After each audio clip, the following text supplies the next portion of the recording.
think this one. I think this is more on. Let's go back from the very top. So I think we've integrated feedback and received from the PTR throughout this article. Additional changes made since the PTR's conclusion and highlighted in blue.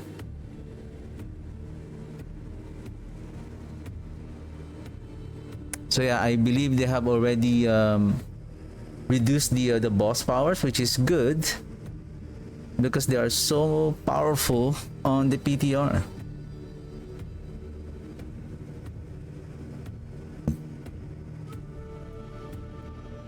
Where is Lilith?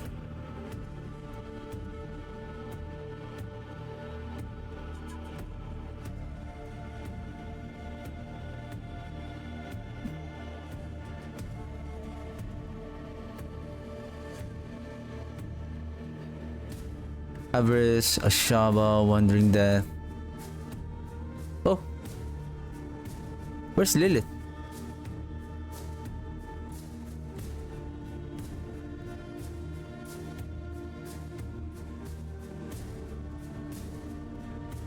Okay, these are the tormented ancestral incursion bosses. Then these are the world bosses obtained after defeating the world boss. So I think we can. Where is the There are 24 bosses across Sanctuary that you can claim. And then each boss power has 2 effects, and then whichever main boss power you equip will be the star of the show. Tinker with different combination of main and modifier powers to find the mix that best supports your build fantasy. So boss powers can be acquired after killing targeted bosses across Sanctuary for the first time this season. Various world bosses, new Apparition Incursion. I think the Apparition Incursion, the Apparition bosses powers, we can acquire them even at the normal, hard, expert, and penitent difficulty. Even the world bosses, if I'm not mistaken.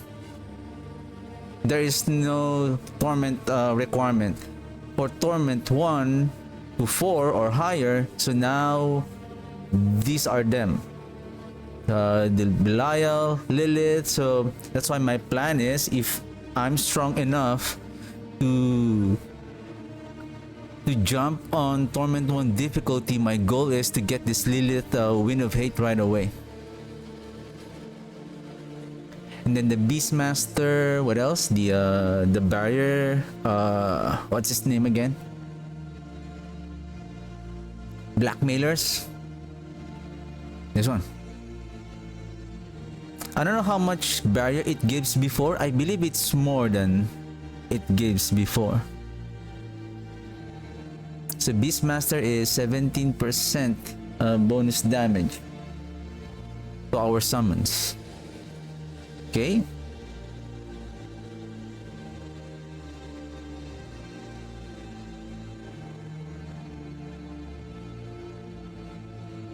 Then we have this Torosk that gives additional attack speed. So we can have at a maximum of 10.5. Oh no, attack speed. Yeah, by 10.5. Gain 5% attack speed, increased by 0.25% for each damage to crowd-controlled enemies.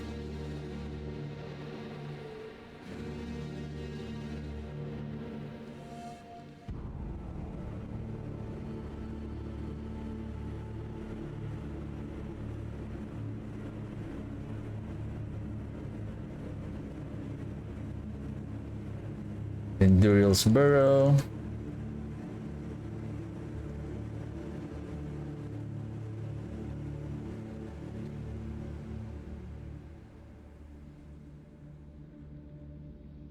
After entering stealth, you deal increased overpower damage. Whoa!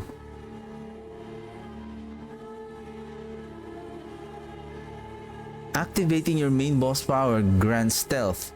Then after entering stealth, you deal increased overpower damage. Was this overpower was already there before? I can't remember. But this is good that we have another means to increase our overpower damage. That's cool, that's cool.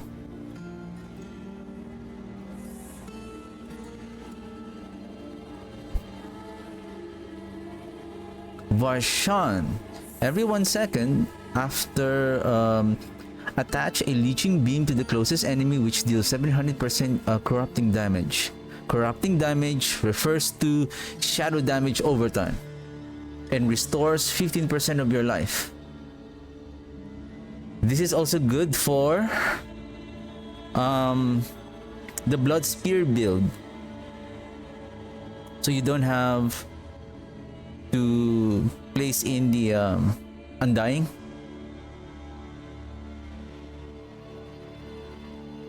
Or this one is still good, but the 50% damage reduction, this is nice.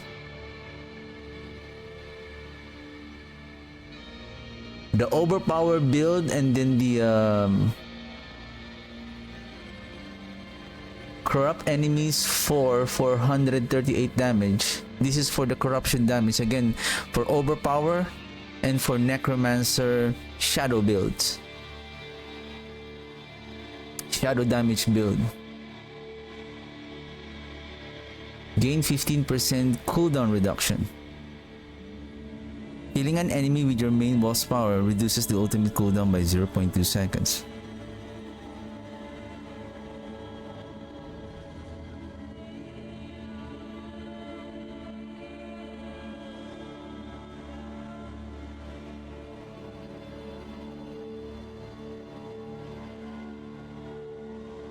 Grow your reputation, lair boss rework.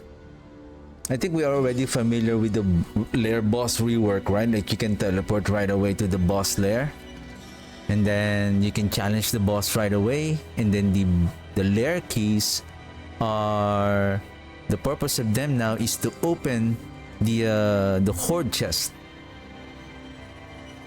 for the loot.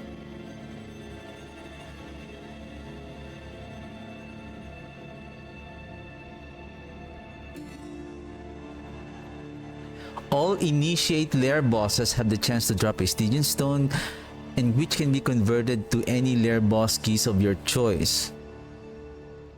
This is one specific item for each boss, such as Malignant Heart.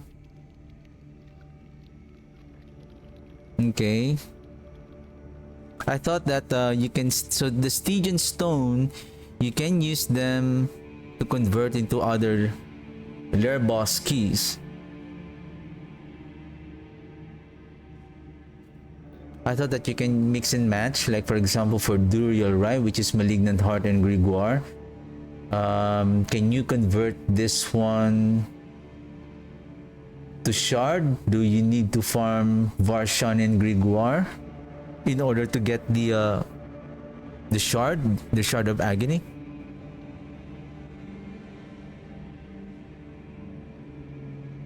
Increase the number of lair boss keys that you receive each time.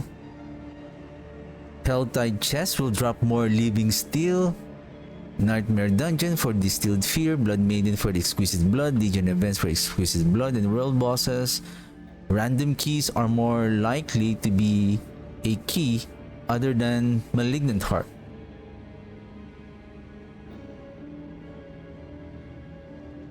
Okay. Random boss keys are more likely to be a key other than the Malignant Heart.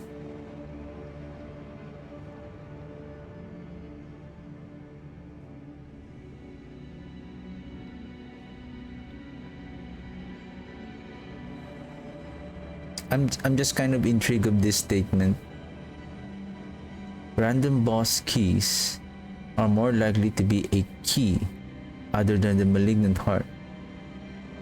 So meaning if there is a loot that says you'll get a random boss keys, so you will get random, like not just one keys but several of different types. If it drops 3, So it will not be all malignant heart, then you will get 3 different types. I think this is what they meant by that. Locating boss lairs, the home of lair bosses. Yeah, so once discovered, you can now teleport directly to a boss lair. Once discovered.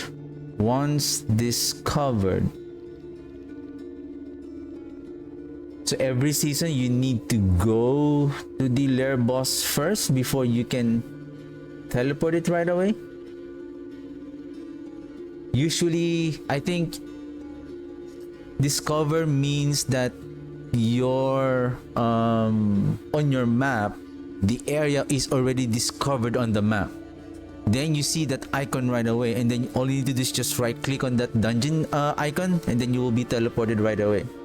Not undiscovered, that it's not visible on your map. I think that's what it meant.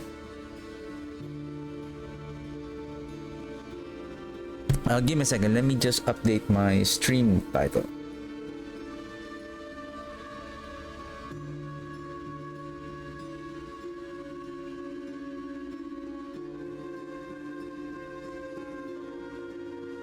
Alright. Barbarian, I'm not familiar with that. Necromancer. Now we are familiar with the now it's 60% summoning damage.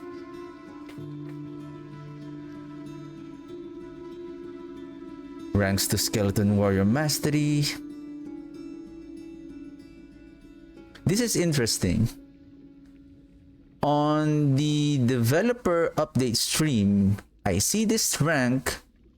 From GA, it becomes 4. It becomes double.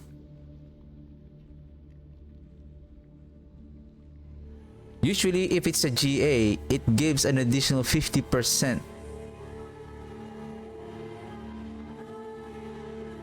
Is it because this is a two-handed sword that the GA is also, the GA bonus is also doubled?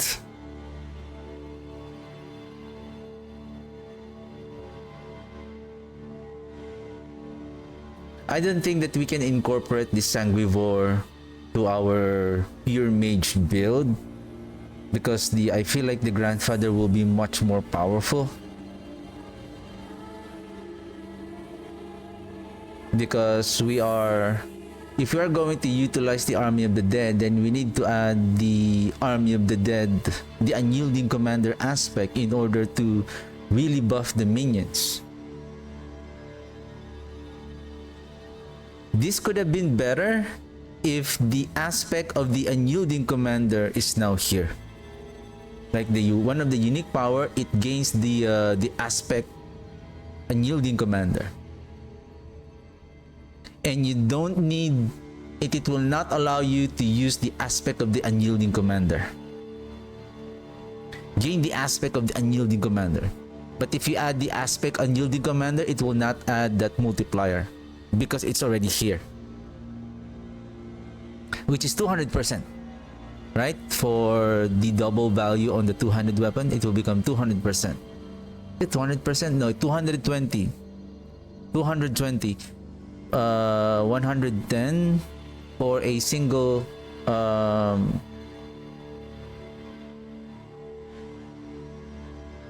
the regular value, the maximum regular value. And then aspect of service and sacrifice. Skeleton warriors explode on death, dealing 200 to...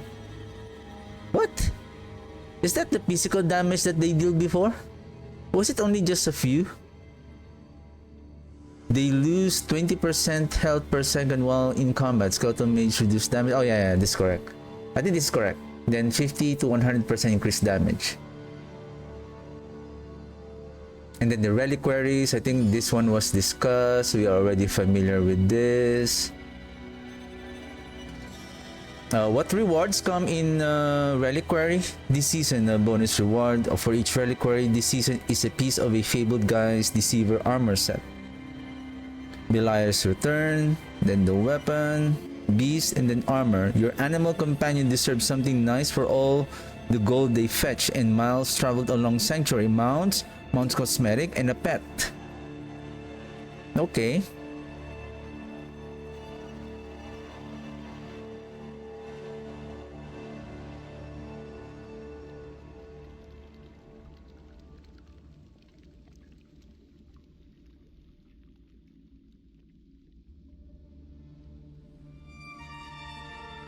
I know we also thought the Guise of Deceiver armor set would look cooler with wings. You can get them and much more when you purchase the deluxe Battle Pass bundle for 2,800 platinum.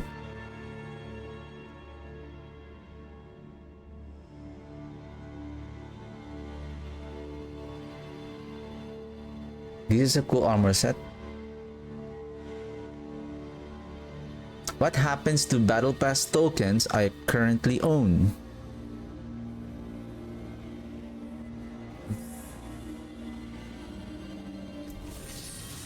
Yeah, I have Battle Pass tokens.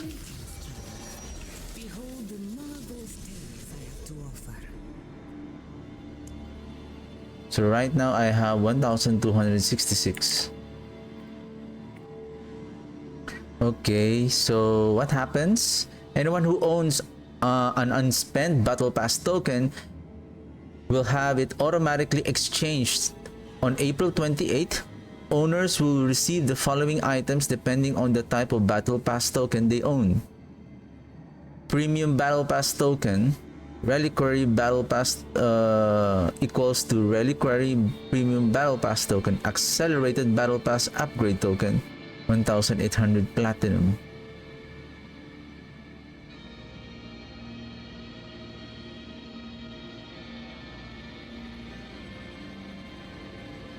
Okay. All exchanges are of equal value under the new reliquary system. What happens to unclaimed reliquary rewards at the end of the season? Any unclaimed reliquary rewards will disappear once that the reliquary therefrom expires. To see when a reliquary expires, okay, I mean that this is pretty straightforward. But I think there is a token. I think this one, the favor. On this one, it can be carried over on the next season.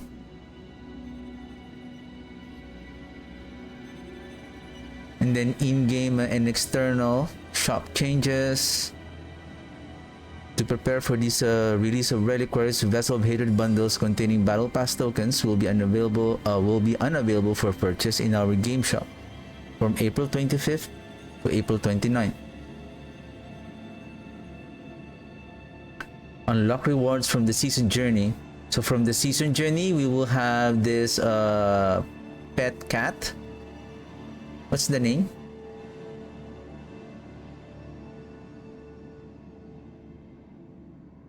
Iris. And then seasonal blessing have move. Yeah.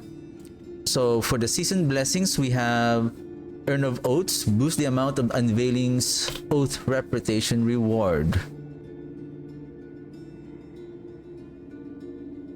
Urn of Masterworking, boost the chance of Nightmare Dungeons and Infernal Hordes to drop additional of the sign. Urn of Lies. The Belial ambush will appear more of after defeating a lair boss. Urn of Ancestral Whispers, boosts the chance of an ancestral cache to appear when turning in whispers. Urn of Glyphs grants a chance to earn an extra upgrade when improving glyphs. Okay. Then this is just cosmetic from Tejo's shop, and that's it. So let's now go to, where is it? News.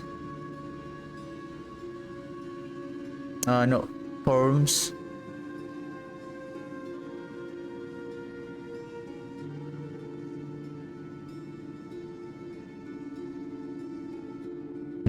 I think it's here.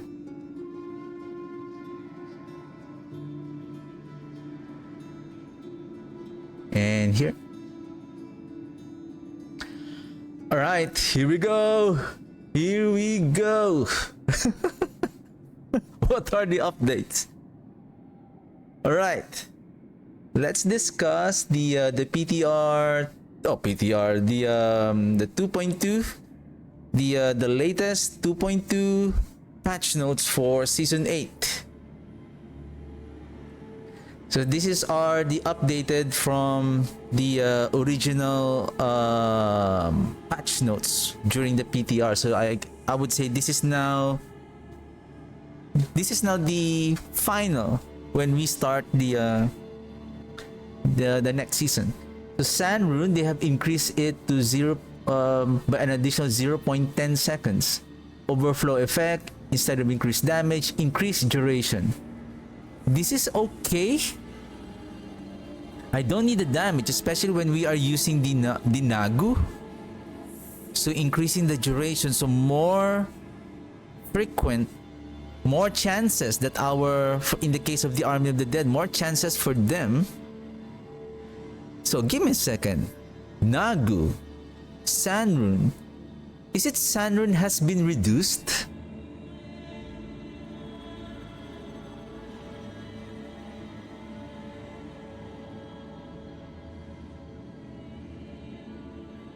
Sand Rune. 300 offering. Nagu is 600, so we are overflowing twice.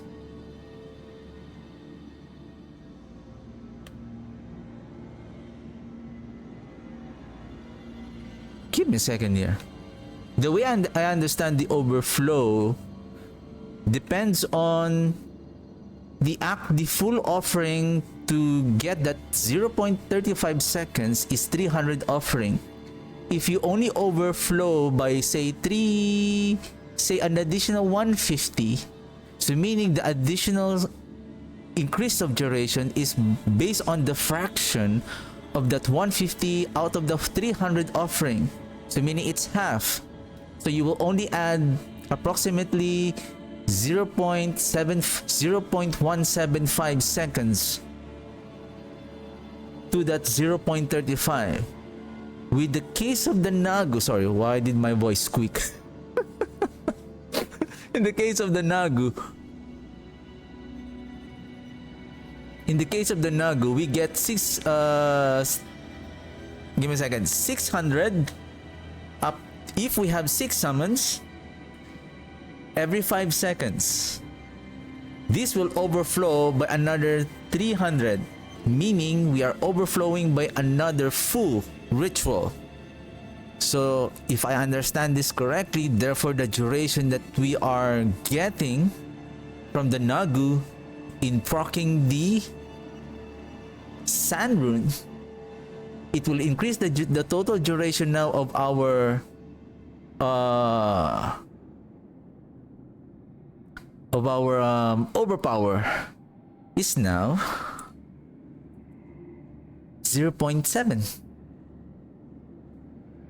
And if I'm not mistaken, 0.7 is approximately, is that, because this is milliseconds, isn't it? This is millisecond. So the way I understand this, millisecond is, so if this is 0.35 double, this is 1 minute and 10 seconds. Are we having that same power again with the Sand Rune with our Nagu?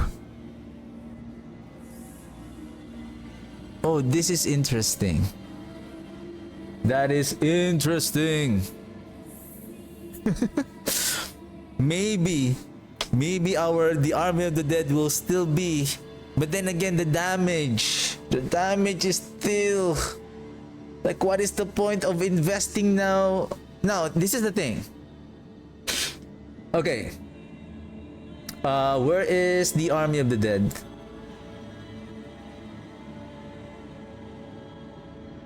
Rank 5, up to 200% damage, right? What if the temper here, instead of the golem damage, what if we invest on summoning damage? Right? So this is basically refers to the damage, the flat damage that we are putting on our Army of the Dead itself. Maybe this might work.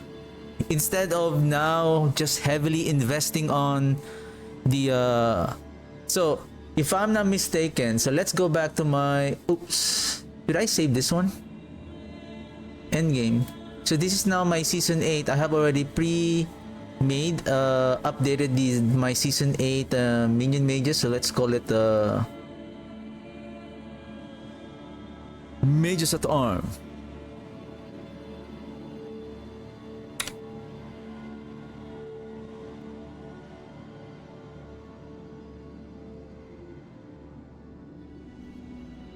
And then, so let's go back to my Army of the Dead. So, I don't know why do I have this.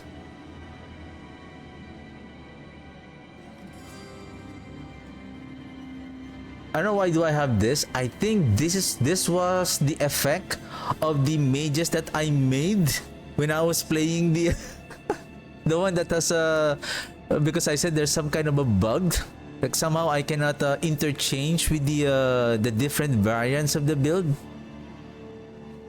Where is my Army of the Dead? Now I'm lost. What am I going to chase? The Paragon board. So on the Paragon board, we still have the monstrosity. If the hulking, if the golem damage is only not going to scale any further because our increased damage is now capped at 200%, so there's no point on heavily investing on the golem damage, right? So it's just a minimal investment. So if that is the case, so we still have frailty, flesh eater, and then bloodbath to increase our overpower damage. There is a new and updated Paragon board, which I have seen on the PTR patch notes a few days ago, but I will discuss it later. Okay, I'll discuss it later. So Tech Rune, what is Tech Rune?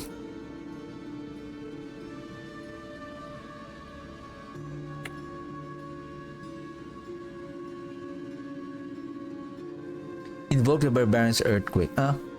Barbarian. Spiritborn.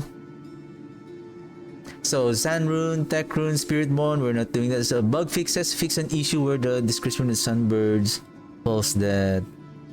Aspect of unyielding heats. I think this is more on to the Spiritborn. So okay, base game. Belial's Return, Flaming Skull, Primary Power. So now see from 1800 to 450. This is good. At least we're not really heavily we're not heavily relying on the boss power because they were so powerful on PTR. This is a good change. Belial's Beam, this damage of eye beams. Harbinger, Urivar, Primary Power.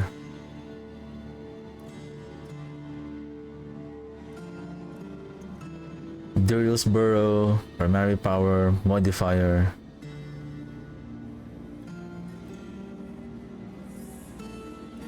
Cinerat, Avers, Lilith,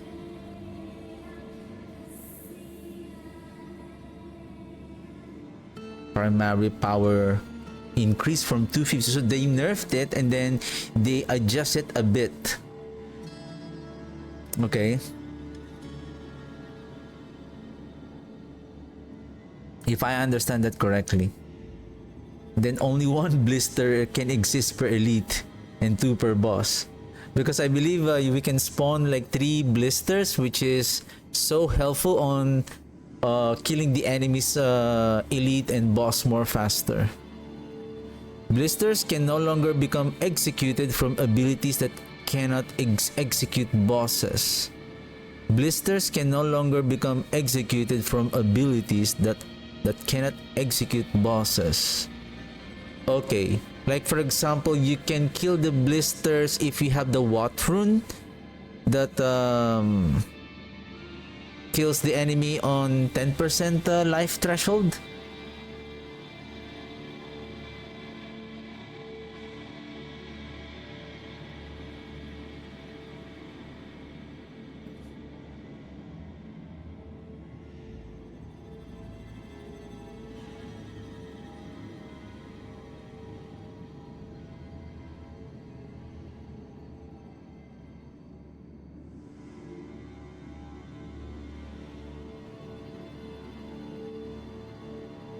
Execute, execute. Where is that execute?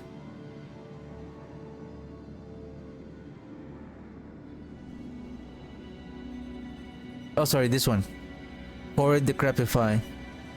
When you and your minions hit an enemy afflicted by Decrepify below 10% life, they are instantly killed. Yep, that's the one. So,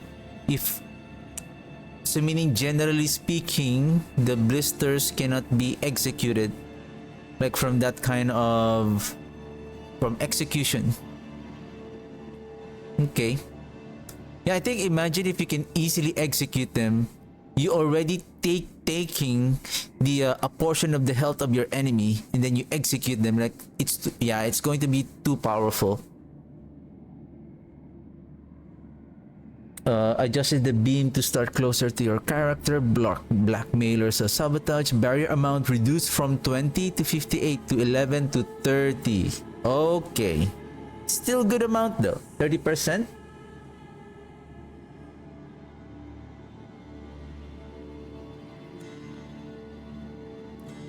Okay.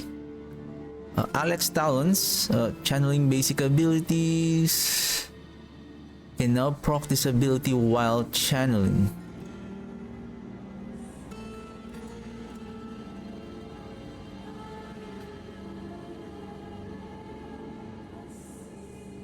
What is Alex Talons?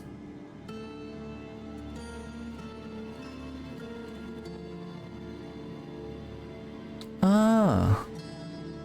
So casting a basic skill applies a sparking damage gain. Okay, never mind. But I think if you are utilizing this for using your basic abilities, so channeling is also now included on that basic abilities. Hatred's Embrace. Maximum critical strike chance bonus. Maximum critical strike chance bonus decreased from 22 to 70 to 12 to 50. Well, I mean, 50 is still not bad. That is still huge. It's like minimal investment, especially if we are playing minions. If I'm going to use this one, basically I don't even I don't need this one. I already have. Well, I don't need to add any more crit chance, I would say, because I still need to wear the grass. I still need to use the grasping veins for that critical strike chance and critical strike damage. Increased vulnerable damage from crowd control, Grimoires, Lord Zir, help. Okay.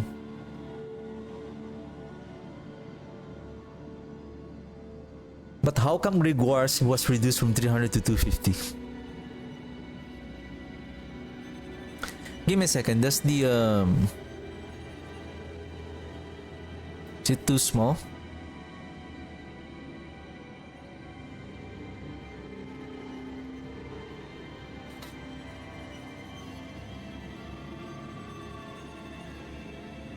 Okay.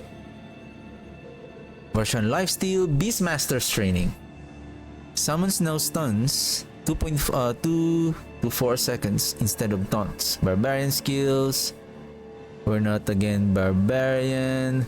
I'm excited for the changes for the Necromancer. Where are you? Here we go. Here we go. Bloodlance. Okay.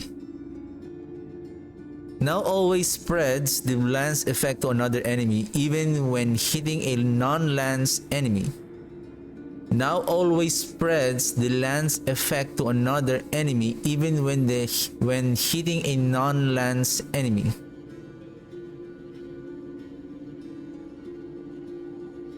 So if I hit a lance enemy the first time, boom. Then if I hit a non-lance enemy, the effect will change. Oh, sorry, not change. The effect will chain on the first lance enemy. That's the way I understand this one. So that it will affect, or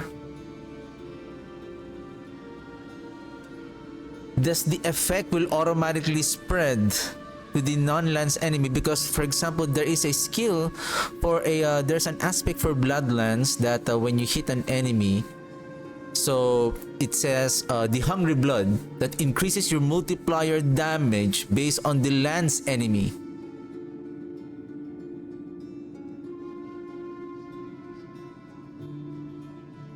So sometimes you are waiting for that damage to scale further based on the number of the enemies that were lance.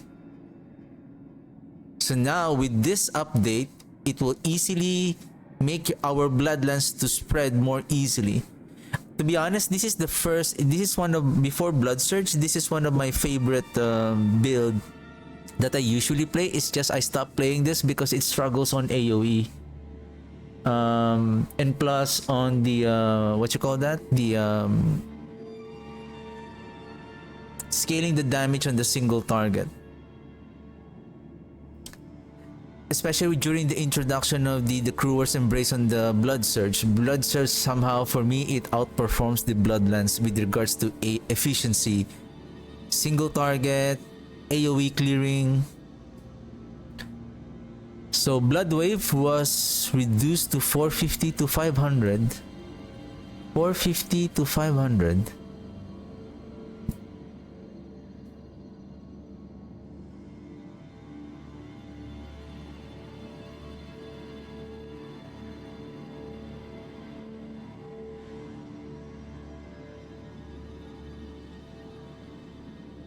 How come our Army of the Dead was not scaled its damage?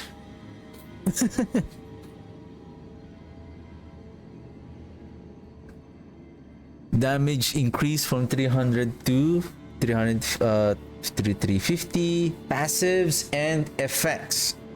Terror. Previously, you deal 369 increased shadow damage to enemies who are slowed or chilled, and 369 increase shadow damage to enemies who are stunned, immobilized, and this one stacks. The bonuses stacks and apply to shadow damage done by you and your minions.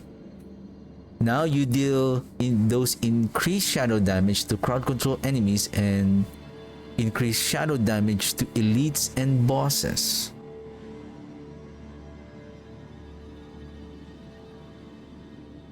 So it doesn't necessarily. So I think, is it still the same? Slowed and chill, but it says to crowd control. Crowd control. Oh, the crowd control, it refers to like this one. So basically, originally they were split into two. So these two can stack. Like if your enemies are slowed through Decrepify, for example, and then you pull them with your corpse tendrils, now they're stunned. So now they get 9% from the slow, and then 9% from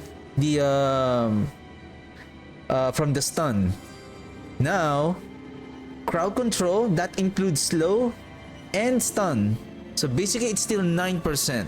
However, it adds an additional 9% to elite and bosses, which is more consistent. This is much more better because in the case of immobilized and frozen, bosses cannot be frozen or immobilized or stunned. I think there can only be dazed, if I'm not mistaken, during the staggering, during being staggered.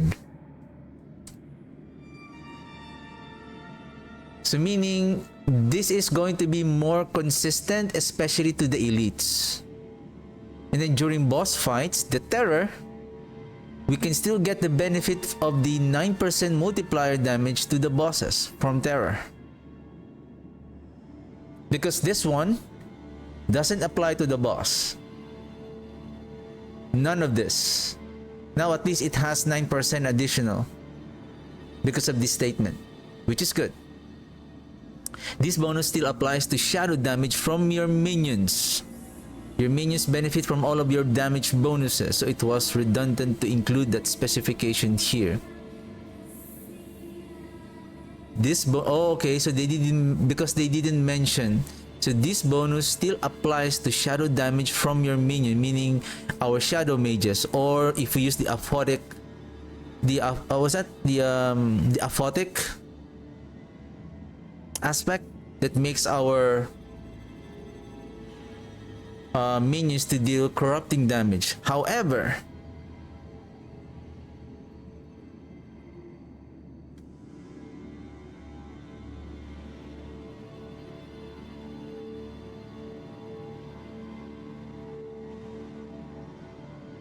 your skeletal warriors attacks to deal shadow damage. Okay, that's clear. Okay, that's good. Meaning, if you use that aphotic, now your warriors are dealing shadow damage. But is it damage over time?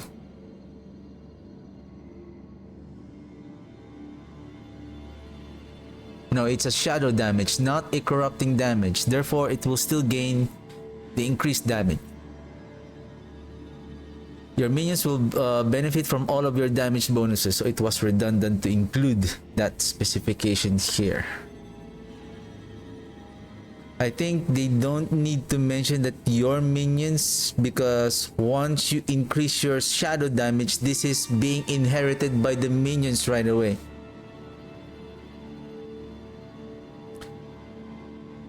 Vampiric Curse. Now consider the curse skill for various Necromancer effects. Specifically, Affliction, Amplify Damage. Whoa. Okay, that's good.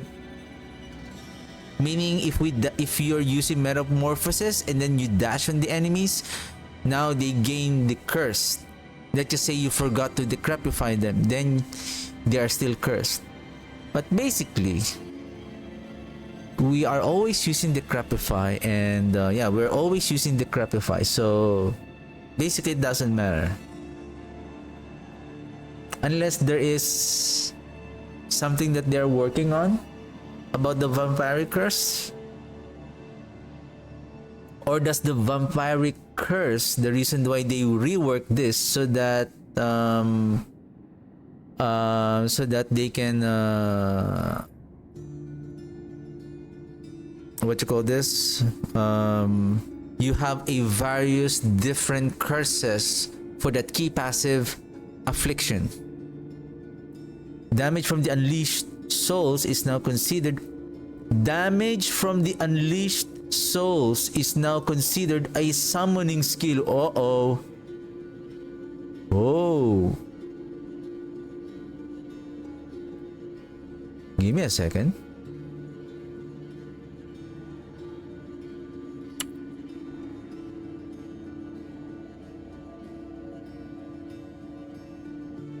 When you evade, blah blah blah, enemies along your path take physical damage and are afflicted with Vampiric Curse. Enemies along your path take blank physical damage and are afflicted by Vampiric Curse. But I don't know. Is there a like a database for the skill that we can check, like class skills? Can we see it here?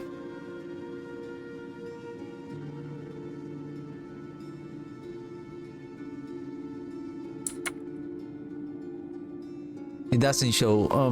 What I want to see is how much is that damage?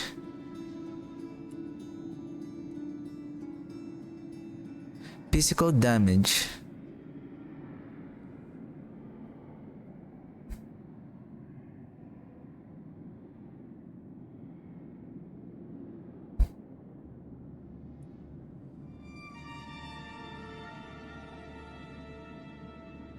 Oh, of course, because it's season 7.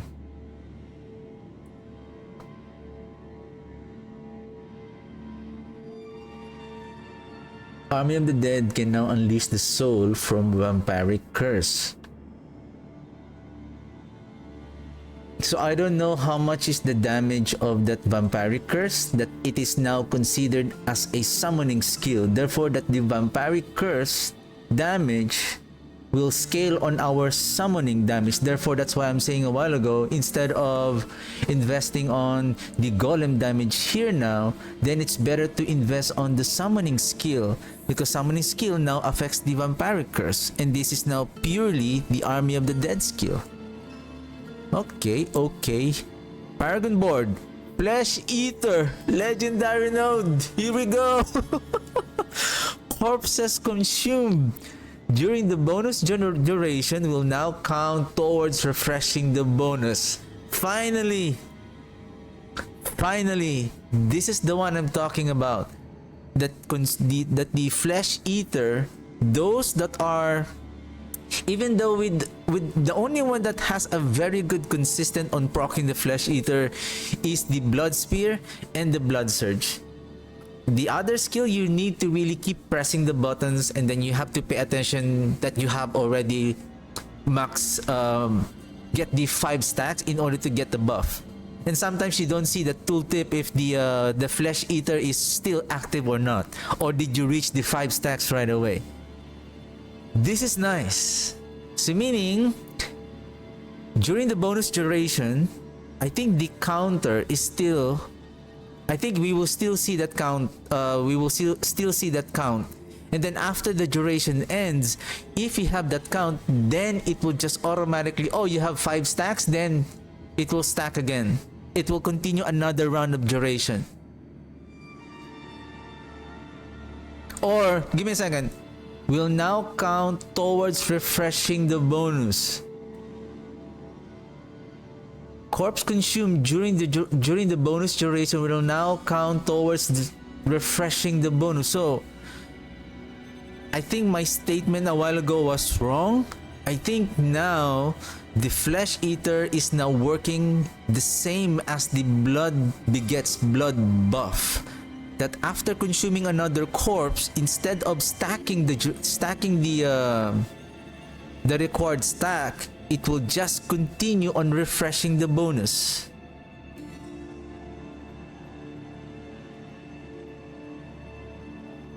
This is very good. This is very good. Give me a second. Why it shows on my laptop it says I'm offline? Huh? Don't do that. You're sabotaging my stream, eh? This is good. Flesh Eater for the win, sir. Flesh Eater for the win. Oh, Sign of Death. This is the one I'm talking about. This is the one that I have just seen so far. I think yesterday I wasn't able to go through with everything. This is one of the one that I see. That's why I said I'm excited to show this. Previously, this one only gives damage reduction and then increased damage with no corpses. Now we gain increased damage reduction, and then we gain 30%. Sorry, we now gain 15 damage reduction right away, and we deal increased critical strike damage. Now, going back with our Army of the Dead,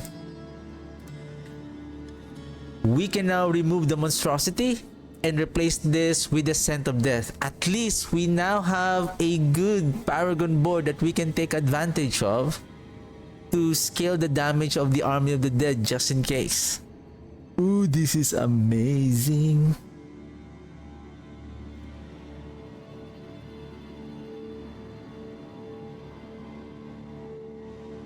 Huh? By the way, what is the nodes here? Damage to injured enemies, healthy enemies,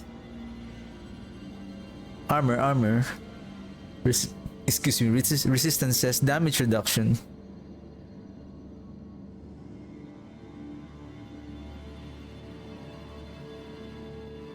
maximum life. So we have maximum life here, resistances. Only one group of maximum life.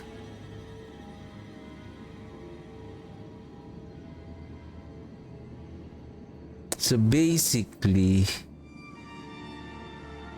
So this one is more on damage reduction and then damage to injured enemies and to healthy enemies. But still, an additional 15% reduction and increase in critical strike damage by additional 30%. That's still huge. Woohoo! Okay. Legendary aspects and unique items. Aspect of the Unholy Tether now grants unstoppable rather than unhindered. Okay. This is for the golem. Duration reduced from 6 to 5 seconds. Okay. Aspects of service and sacrifice update. Damage from the explosion, damage from the skeleton warrior's explosion is now considered summoning skill damage. Woohoo! This is so good. This is great. And holy crap! They double the damage of the mages from this aspect. Give me a second. It says here increased damage from 100 to 200. If I'm not mistaken, this is 50 to 100 originally. So they changed it to 200 to 1. I don't know if what this means is the value on a single aspect. I don't think so. Because it says here, where is it? Oh shoot, the font is too big.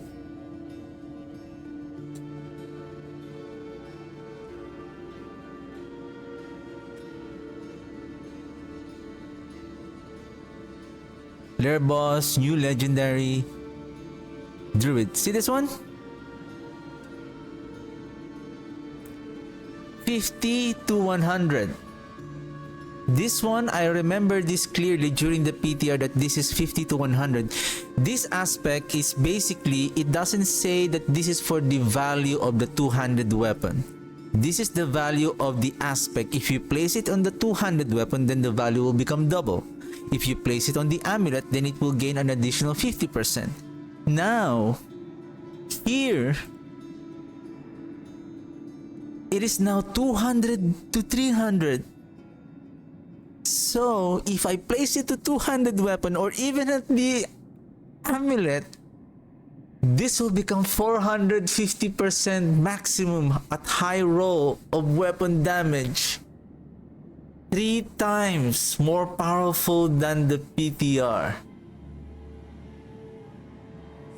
Wow. Mages at Arms, here we go, Season 8. I'm excited to play this one now. Ooh.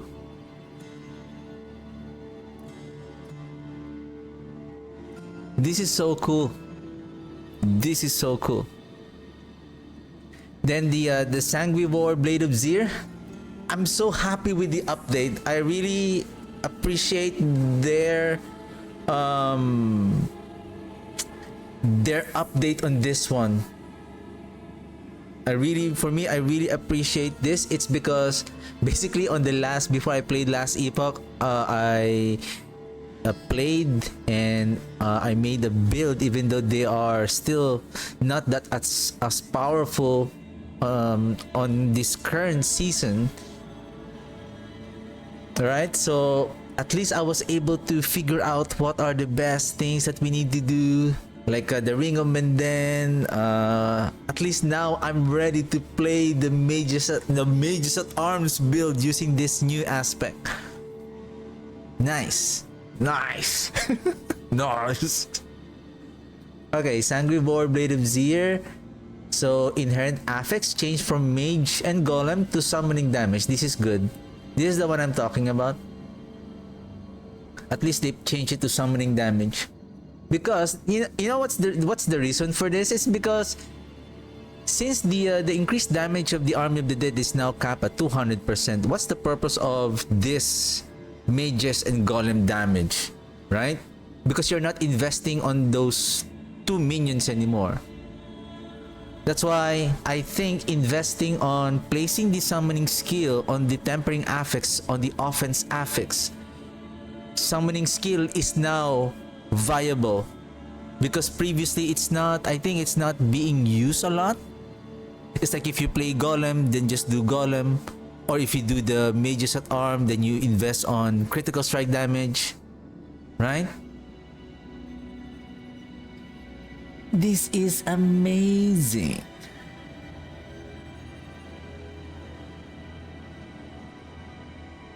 Amazing. Now, what I want to test on the on the next season, whether which one is more powerful, investing on critical strike damage or summoning damage.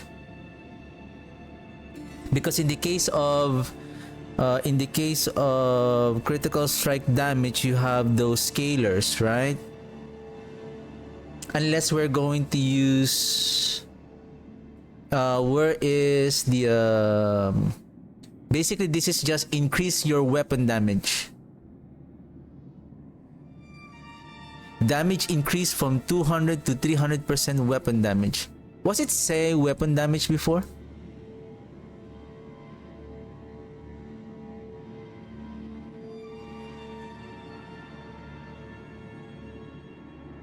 Oh. Before we get too excited, it says here, deal increase damage. Deal increase damage. I don't know what is the difference of the wording here that it says 300% weapon damage.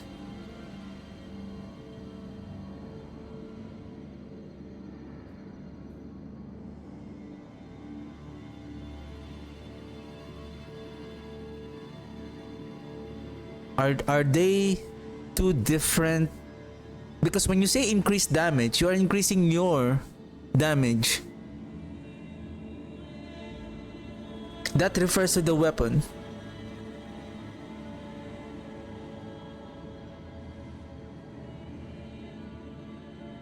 I think this is still the same.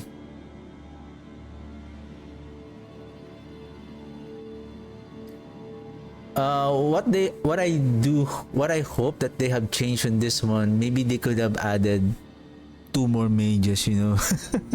They could have added 2 mages. Maybe, hopefully on the next season, there will be a new unique specifically for the mages. Now, that's going to be nice. That would be nice. Like a 2-handed sword. Increasing your mage's attack speed, and then you get +2 mages, something like that. Because again, the problem with the aspect of service and sacrifice is that the problem here is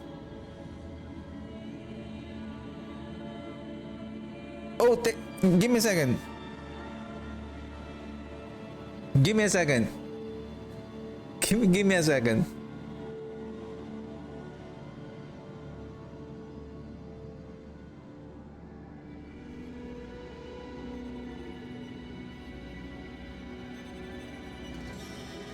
Let's go to the planner. This is the one that would tell us what's really happening here.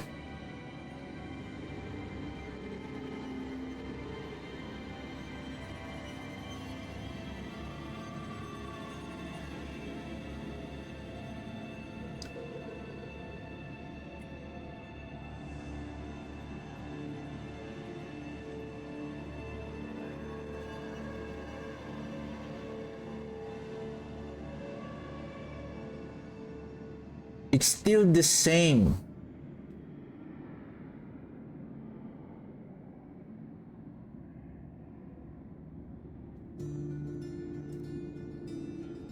Dealing physical damage. Oh, okay. I think it's not referring to the it's the 200%. See, I got too excited. I think it refers to the skeleton warrior, not the mages. So they have increased the damage of the skeleton warrior from 100 to 200 to 3 to from 100 to 200 to 200 to 300. That is this one. But it says here 200 to 300.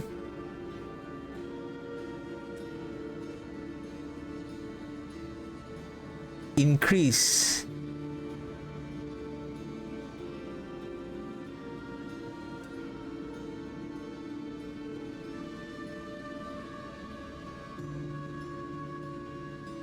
We can check this out on season 8 and see the actual value, the actual so it seems like it's not the mages that have an increased damage here. It is the warrior when they do the explosion. You know what's the what is not unclear here? Damage from skeletal warriors explosion. So I guess this is an effect. This is an effect of the skeleton warrior. Oop. Did the game close?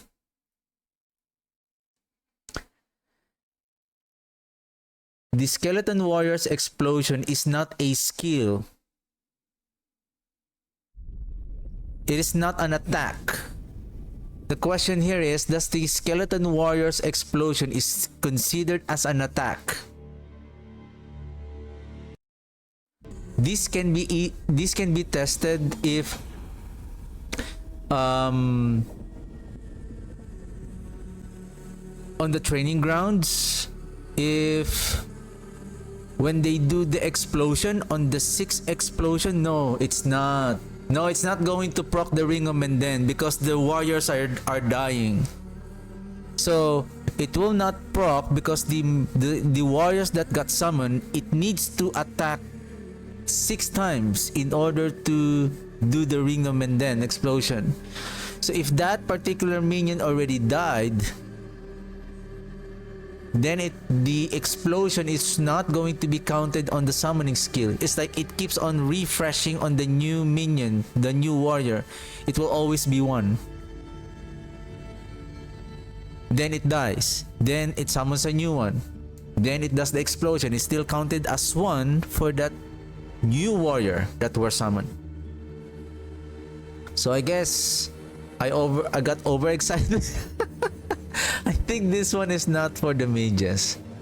I think this is not for the mage. This is for the warrior explosion.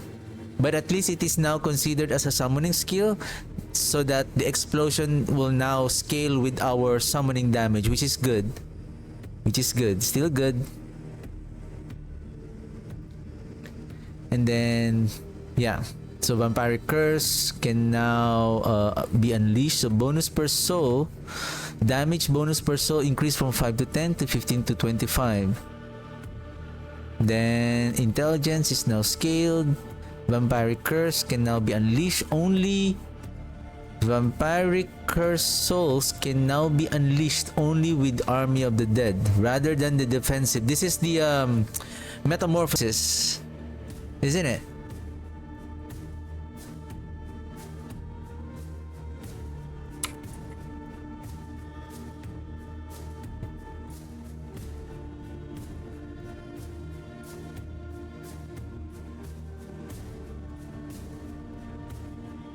Was there any metamorphosis? Vampiric. That's it?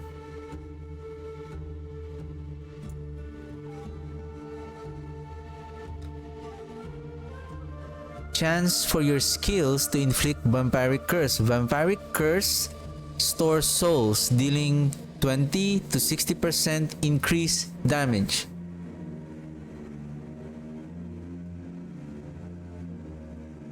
But I don't know what is the value of the Vampiric Curse.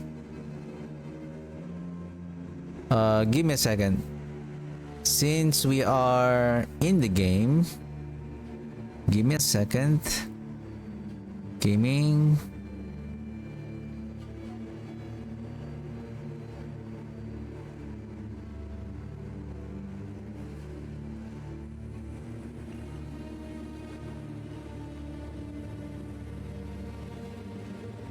Gaming, where is my gaming? Game capture. Diablo 4. Okay.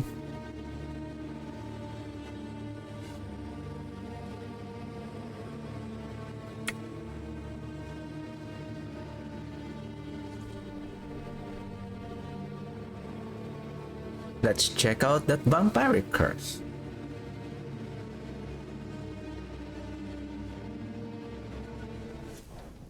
If I cannot be in the wilderness, this will do. A cursed touch. Stored souls deal a 58% increased damage. Vampiric cursed enemies grant a soul on death. And then casting a defensive, macabre, or agility unleashes these souls. But how much is the damage of the vampiric curse?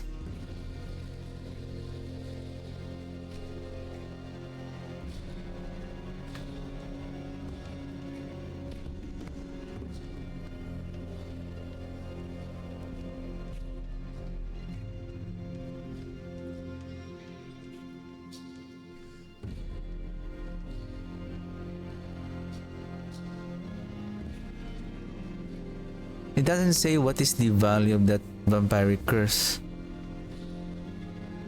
Like how much damage it deals? Or it's just a curse?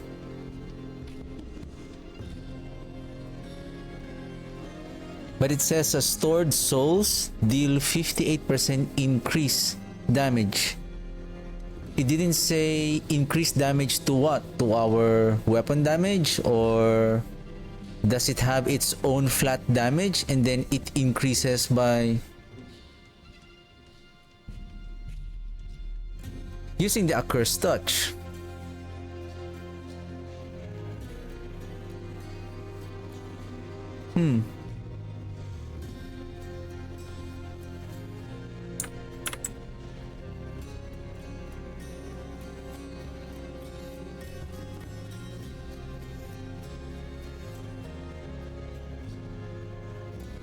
I think with this statement, it prevents on other skill.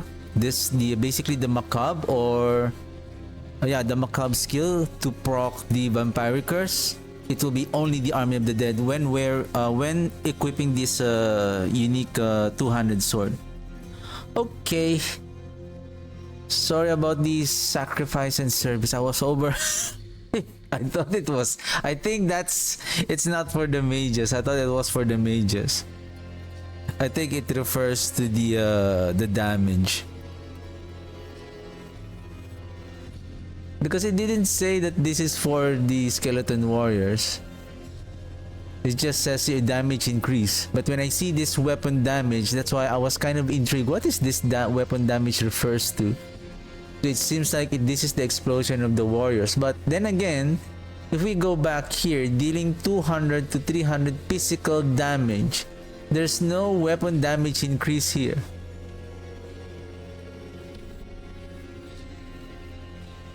Was there a pre-updated 2.2 patch notes that I'm not aware of? Anyway. From what I know, they don't do that. Like, they don't do like a mid-A. This is now a pre-updated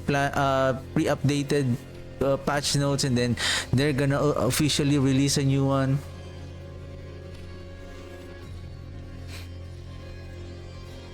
Anyway. Okay, sorcerer. Did we tackle everything with... Did I miss anything?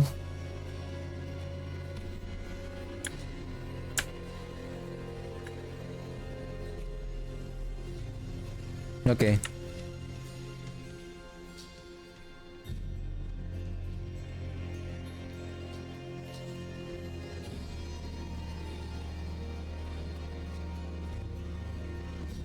Damage from least souls is now considered a summoning skill. Like, I don't know how much those souls are doing damage though.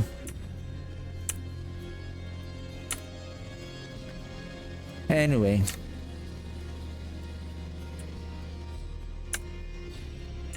Okay, tempering. I think this is for... Who is this? Spiritborn? Sorcerer? No update on the Spiritborn?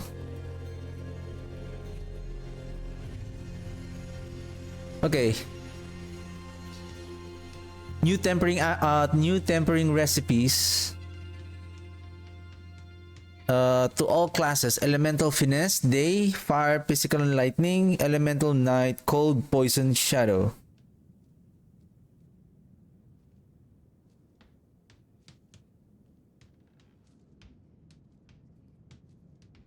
Okay.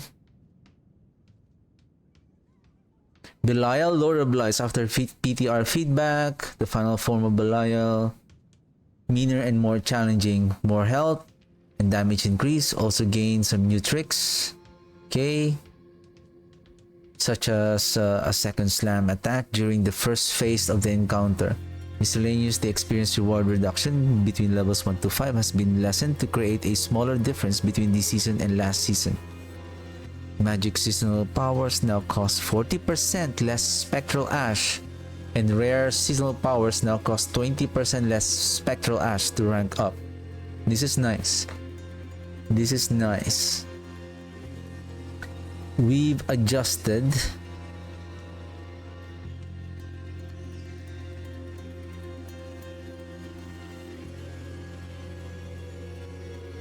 the odds at which you can upgrade paragon glyphs when your pit tier is lower than your glyph level. The odds at which you can upgrade your paragon glyphs when your pit tier is lower than your glyph has been adjusted. Previously, you have 0% chance to level a glyph if you are not within 10 pit tiers.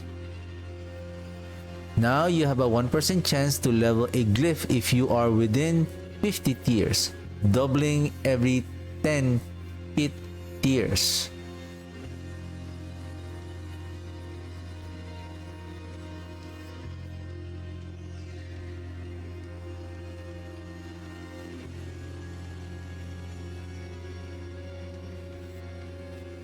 Okay.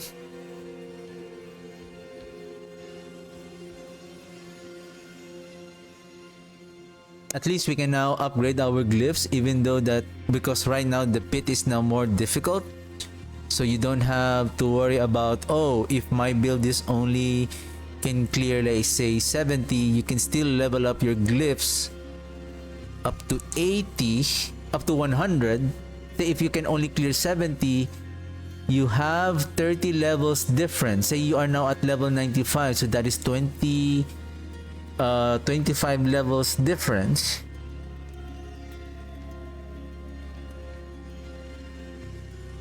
You can still make it to level 100 even though you're clearing pit 70 only.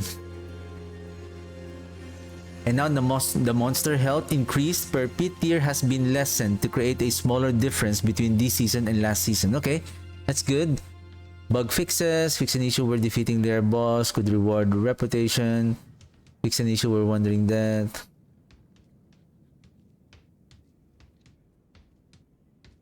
Barbarian, Druid, Necromancer. Fix an issue where bone storms that were generated from Bleedless Wall would not benefit from chance for bone storm to deal bonus damage or to deal double damage affixes. Then General, fix an issue when the chance to upgrade a Paragon Glyph 6 to 7 levels below the completed pit tier has slightly lower odds than expected.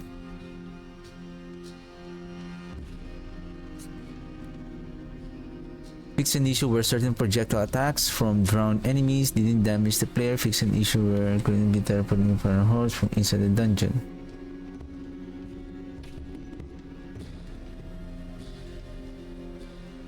Okay. Miscellaneous. Fix an issue where artificer zones listed that they could be acquired in infernal hordes.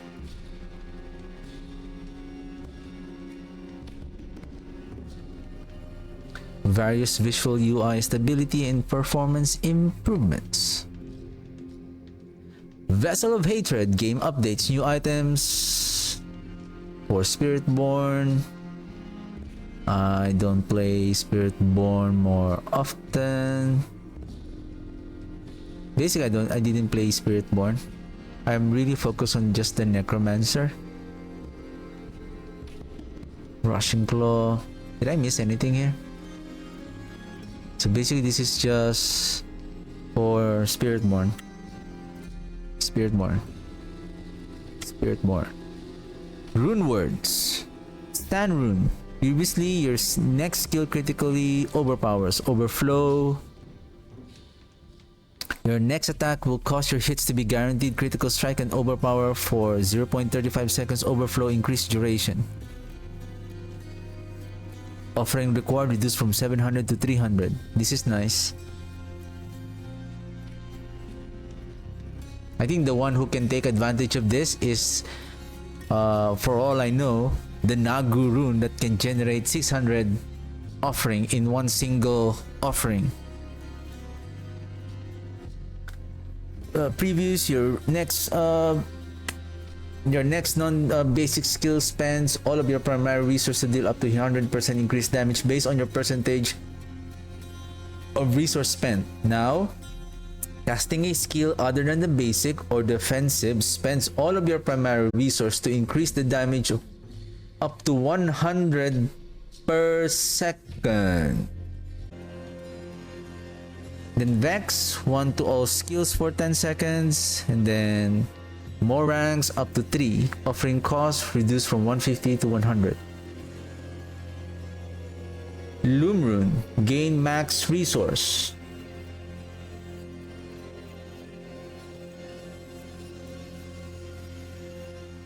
Okay. Ihu, previously lucky hit, 100% chance when hitting an injured enemy. Now lucky hit, 100% when hitting a non-healthy enemy. Offering gain reduced from 25 to 15. Okay. Then Tech Rune. What is Tech Rune? What is Tech Rune?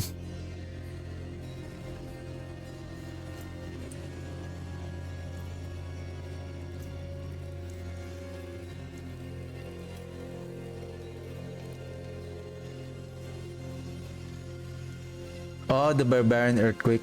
Okay. So it got reduced from 1-4. Reduced by 50%. Bug fixes, Spiritborn, not playing Spiritborn. Runes, fix an issue where Sal Rune would play the heal sound effect while at full life. Fix an issue where swapping weapons.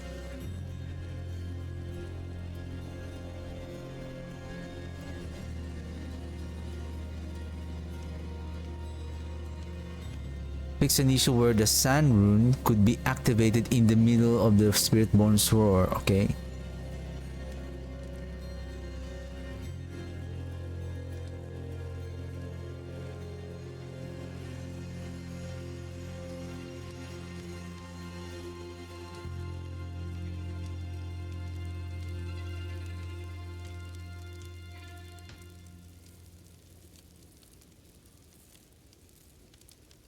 Fix an issue where the remove rune met could still drop in rare circumstances.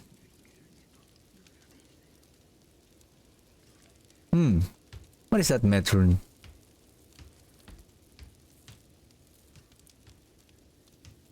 Do you have that met rune? I don't think we have that met. Do we have met rune?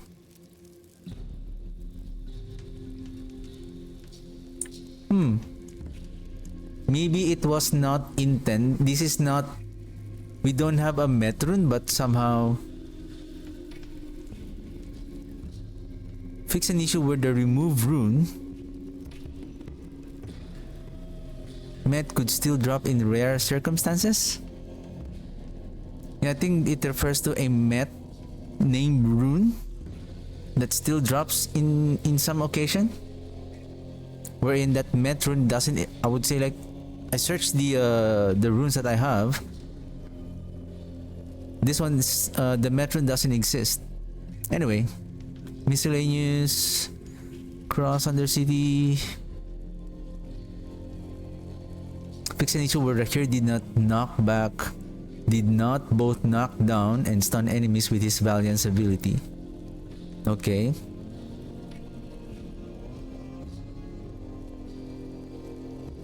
Okay. Base game. Barbarian. Nope. Necromancer. Okay. Did I miss anything? So yeah, the sanguivore, two-handed sword, summoning damage, inherent. Yeah, that is new. Oh, see now this is now clear. Unique power. Okay, this one. Now this one makes sense now. How much life did they lose per second? Was it 20? So now it's more. It's now much more faster for them to die. I think they are more faster to drain the life in a matter of 4 seconds. They die in the combat right away. I mean, is that good? So they have increased the physical damage, which is it's okay, considering that this can scale on it scales with our summoning damage, increase, and multipliers. Any additional increase in summoning skill, now this will scale further on that, which is good. That's it. The changes. I think on the next patch notes, I'm gonna be paying attention to this one rather than the changes, because this one it's going to be more clearer. Like, what is the update? Like, it seems like they only show the changes, but it doesn't say. Sometimes they say from previous, this is the one, this is the statement, and then this is the one. I thought it was the increased damage on the mages, so I was kind of, oh, they were so good. No, it's not. It's still the same. Anyway.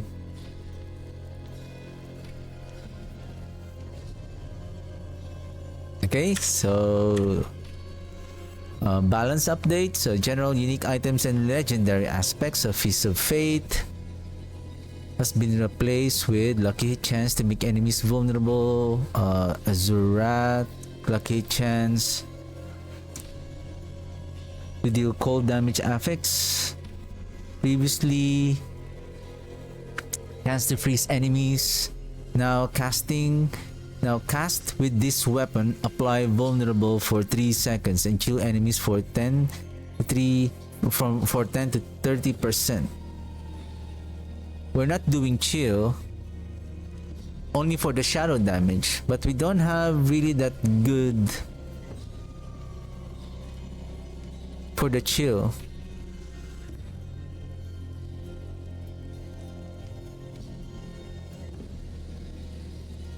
Can you still chill the boss? I don't think you can still chill the boss. Maybe you can maybe we can apply chill effect, I think. But the chill effect, this is a crowd control effect. You cannot crowd control a boss. And the one I'm referring to is the Blood Scream two-handed scythe. It has a good multiplier damage for shadow damage build, but the multiplier damage only happens when we froze the enemies. So when the elite becomes unstoppable, then we lose that multiplier, especially on the boss. Frostburn, lucky hit, chance to freeze enemies for 3 seconds. You deal increased damage, fire damage to chill enemies, and 15 to 35% increased cold damage to burning enemies. Aspect of concussive strikes. Previous lucky hit damaging an enemy has a chance to daze them for 2 seconds. Increased damage. Now your daze effects last 20 to 40% longer, and then dazing an enemy increases your movement speed. It is now a mobility skill, not a damage. This is now a mobility, not an offensive aspect anymore. But I think this is still an offense. I don't know how does it work. This one, how it works now. Now that it is not an offensive, but the aspect of concussive strike, is it still a mobility aspect? Codex.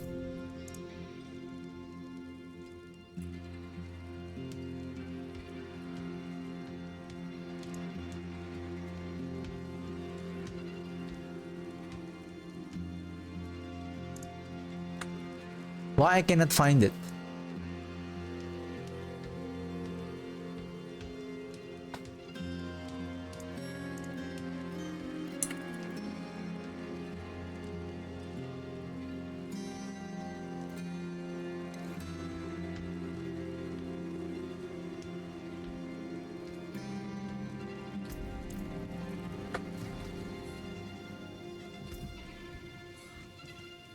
Can I place it on...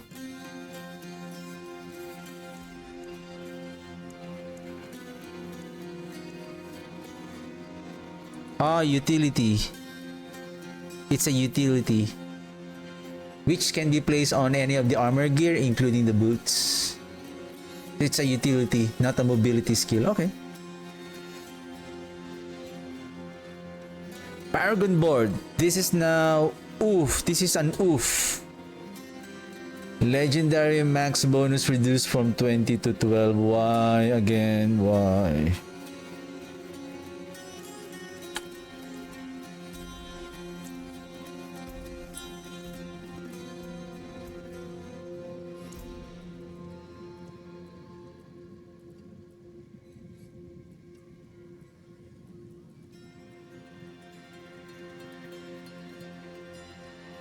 Why?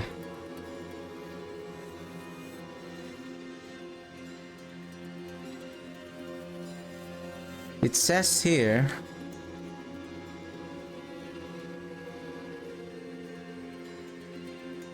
legendary bonus 10.9. At maximum this could go up to 20%. So now it is from 20 to 12 now. Ouch.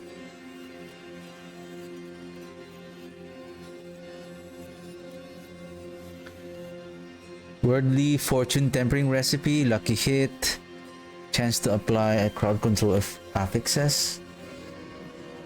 Chance to apply crowd control affixes has been removed. Lucky chance impairment reduction in crowd control duration. Natural scheme, crowd control duration affix replaced by fortified generation affix. Okay. Barbarian again.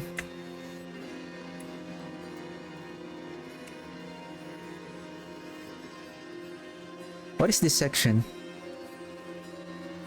Oh, balance updates. Balance updates. Balance update.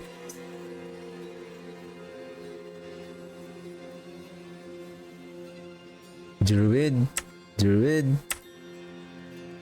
Skipping the Druid and Barbarian, we're just gonna go over with the Necromancer. Bloodlance. Previous, throw a blood lance that lingers in enemies for 3 seconds, dealing 80% damage. I think this is the one that they have changed. Now, throw blood lance, dealing 80% damage to enemy and all other lance targets. If blood lance hits a lance enemy, it deals 100% increased damage and applies the lance effect to another surrounding enemy. Meaning, are we saying here that even without the help of the gore quills, we can spread the lance effect more efficiently without the gore quills? Because previously, with the help of the gore quills, it now lances all unlance enemies, so that you can chain the effect of the blood lance throughout your enemies, so that when you overpower, they are now all overpowered. So now they're changing it that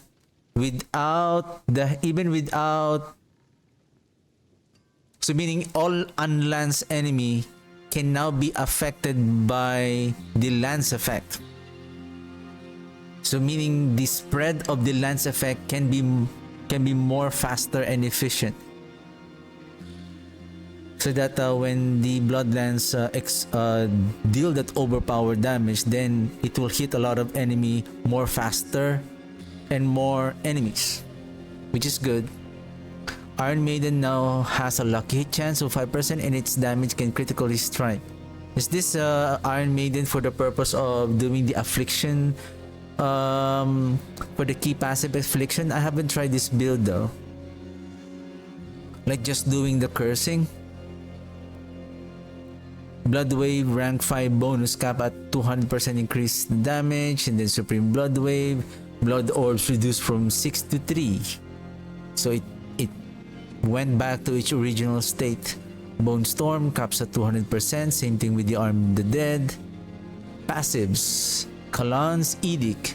Previous, increased attack speed and damage.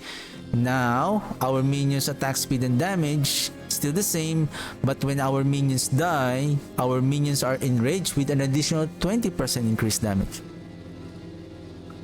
But that 20% is not a summoning damage, but just only for the minions. Well, give me a second. If we're going to use the aspect of service and sacrifice,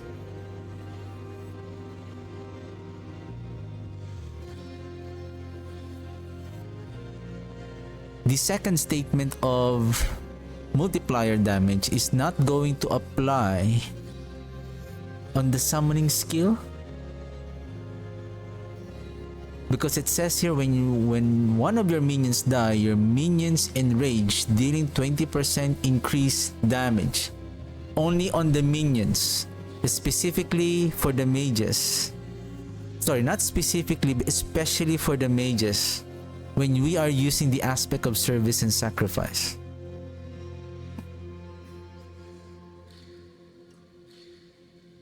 Because the Kalan's Edict, it's not going to be this key passive is intended for the minions, not for the ultimate skill.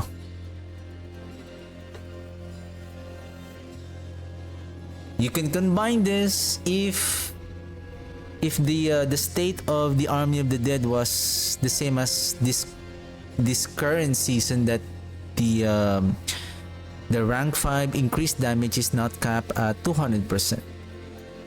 Then Tidal Aspect from 200 to 240, now it got reduced from 240 to 100 because the Blood Wave is too powerful at this moment. Then Casime's Legacy, Blood Wave 45's inherent affects reduced from 85 to 30, and then Blood Wave damage increase per hit portion of the unique power has been removed. Okay, Blood Wave explosion damage increased from 100 to 200, though the Blood Wave explosion damage was increased to this one from 200 to 300. Okay.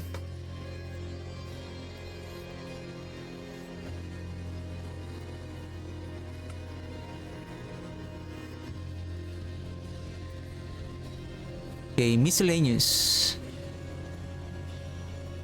The damage of ice spikes has been standardized across Blue Rose, Frozen Tundra, Frozen Wake, and Glacial aspects. Party Finder. The Party Finder menu will now automatically close after successfully joining a party. Loot and activity rewards. Bosses in Operation Incursion events now grant bonus experience. Nice. The purpose of this, so that when you are playing, if you want to take advantage of taking a new Operation Boss power, because I think during the PTR, because you are now investing your time on playing that incursion event, it's like most player is going to skip that event during early leveling to farm maybe Helltide or other activities, because this one doesn't provide any experience. So it's like how, because usually Most players are want to level up to 60 as quickly as possible. If this apparition is preventing them to progress more faster on leveling, on reaching level 60, then I will just skip this one, be level 60 right away.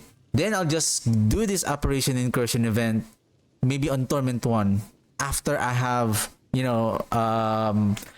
get to level 60 and have the Paragon. Basically, once I reach the end game activity already, my character is already for the end game progression already. A whisper has been added for Operation Incursion events. Whisper caches, Nightmare Dungeon sigils no longer drop from caches. Instead, caches now have a high chance to include sigil powder. This is also good, so that when you are opening so many whisper caches, and then the caches are going to have so many of these nightmare sigils, so you have to go back and forth with the occultist to salvage, or to the forge. Is it the forge? I forgot the name. What's your name, sir? The blacksmith. So we're going to the blacksmith or the occultist just to salvage the sigil. So now, if we want to farm nightmare dungeon, then we craft it, and we get sigil powder from the whisper caches. Ancestral caches added with the season of witchcraft are now available baseline. So meaning the ancestral caches are here to stay, which is good. Unique items. Remove the bonus ancestral rate from unique items. Unique items now have the same ancestral rate as legendary items. Remove the bonus ancestral rate from unique items. Unique items now have the same ancestral rate as legendary items.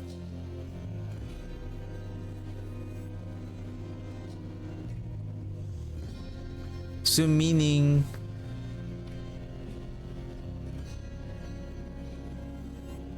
sometimes we still get a legendary unique item. So the chance of getting an ancestral rate unique items is now the same as the rate on when we are getting an ancestral legendary items, and the ancestral form of legendary items that has a GA. Okay. So now the bosses, now they are called Initiate, then the Greater, and then the Exalted. We are already familiar with this one. So here are the Horde key cost per layer boss type. Initiate is 12, then Greater is 3, then 2 is for Exalted. Okay. This is okay. The first unique item dropped by a lair boss will be from their unique pool. Further unique items will have a 50% chance to be from the general unique pool.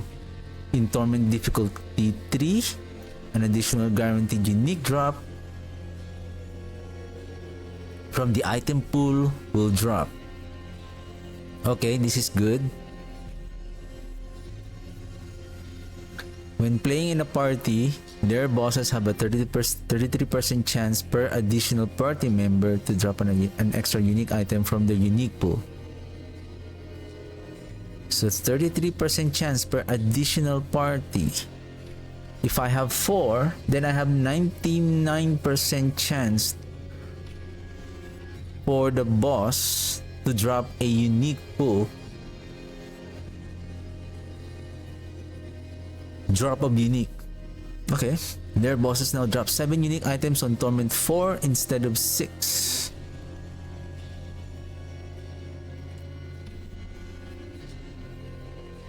Seven unique items on Torment 4 instead of 6.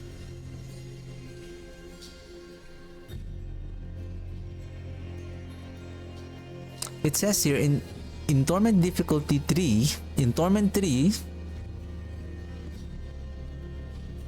instead of 6, it just says in an additional item. So meaning Torment 1 minus 3 So meaning 4 unique items on Torment 1. Then 5 on 2, 6 on 3, 7 on 4. Increase the number of horde keys you receive each time. Hell Tides, more living steel, more distilled fear. Okay, this is good.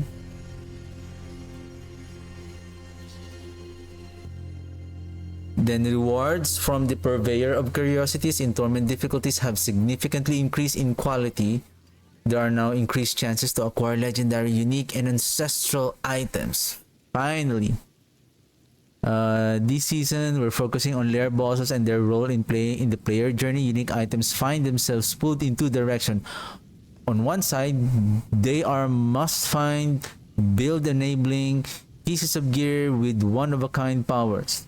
On the other, there are super rare items to strive for that create moments of celebration once acquired. In previous seasons, lair bosses leaned heavily towards supporting the former.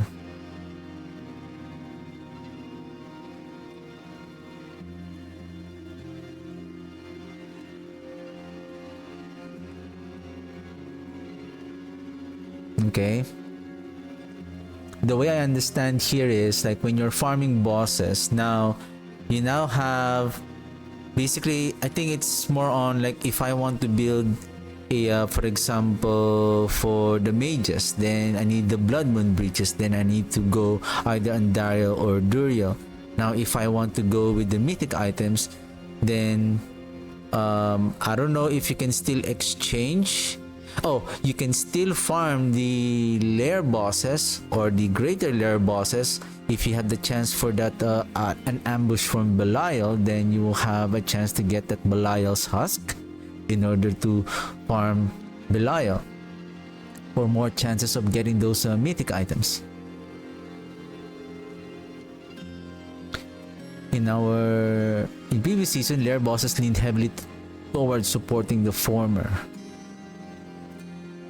In our next season, we want to push more towards a middle ground where standard unique items are readily attainable through initiate and greater lair bosses, but the path ancestral unique items lie directly through defeating the exalted lair boss Belial, Lord of Lies.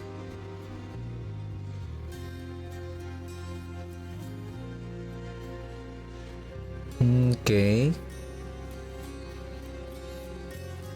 Because Belial can reward ancestral uniques, we want to give players more freedom on how they get to him by allowing initiate and greater lair bosses to have a chance at dropping any unique item. Okay, by allowing initiate and greater lair bosses to have a chance at dropping any unique item, these bosses should always feel more relevant to fight.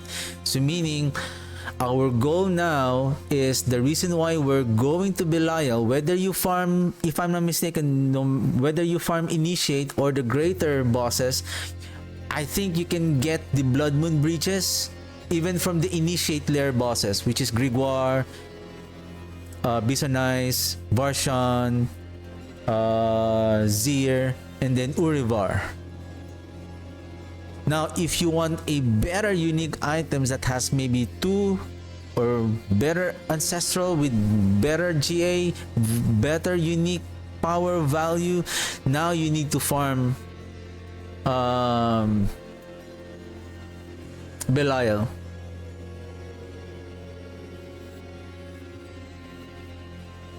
Finally, while we like the social element of bossing, the efficiency gained from doing so in a full party is too high.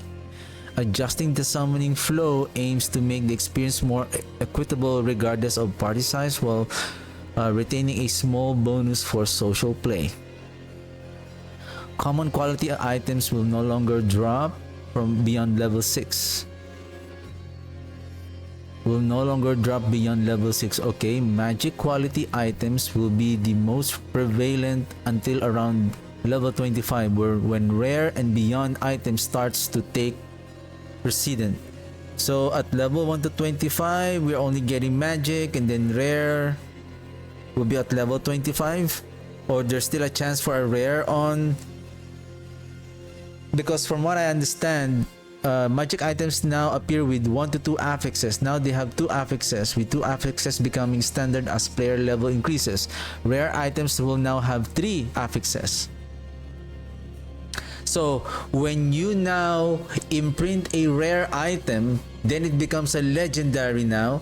Basically, it now has the same affixes, the same number of affixes of a legendary item. Not an imprinted rare item, because usually when based on my experience on leveling, rare items before has 2 affixes when you imprint them. So basically it still has the 2 affixes, but it becomes a legendary item now because it was already imprinted. Oops, sorry.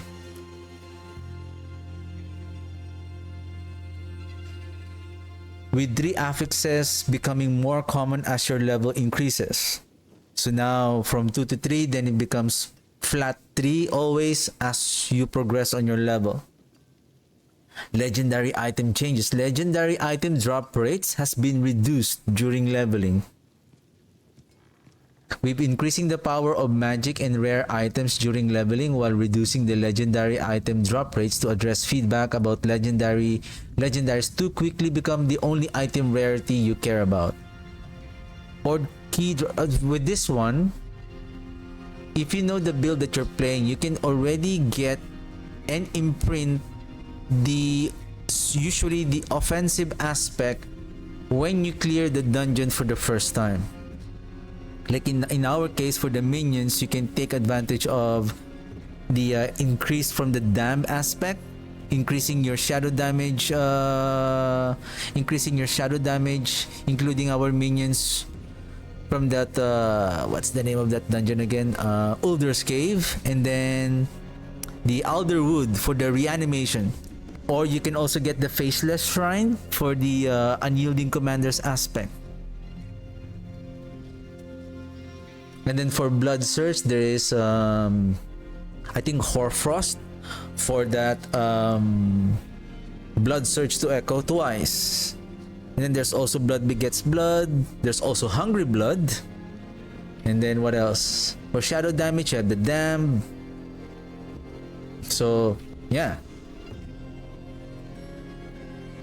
Horde key drop chances have been reduced. The Infernal Horde's either reward from the Butcher increased from 25 to 75. This is nice. Actually, this is a good update because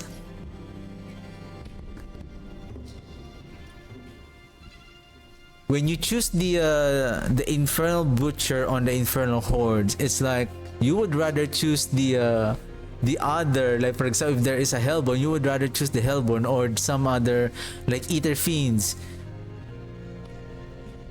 because it's only a one-time event. Like there's a Butcher, then that's 25. It's too low, rather than investing on another type of boon, which will give you more Ether. Lair boss updates. Lair bosses have been updated to make their fights more challenging. This includes increased health and damage across the board. Duriel now fights new fight mechanics, so this is nice. Lord Zir, damage has been significantly increased. Added the warning cone to help added the warning cone to help players to see it coming. Lord Zir puddles have been removed. Now summon some more blood seekers with higher health and damage. Uh-oh. More blood seekers. Grigwar, new mechanics added to the boss arena. Varshan, each monster absorbed by tormented echo of Varshan now turns into a persistent seeking projectile. Tormented echo of Varshan malignance monster summon and absorption mechanic was complicated, not well communicated, and can provide Uber Varshan with some potentially frustrating bonuses such as constant shield regeneration and on-hit blind. Oh, so that's on-hit blind is the one being made by those his 3 summons. Yeah, this is really frustrating. Like the blind. I'm always frustrated with that blind. Like blind right away. Blind right away. This change is aimed to making it clear to the player what is happening.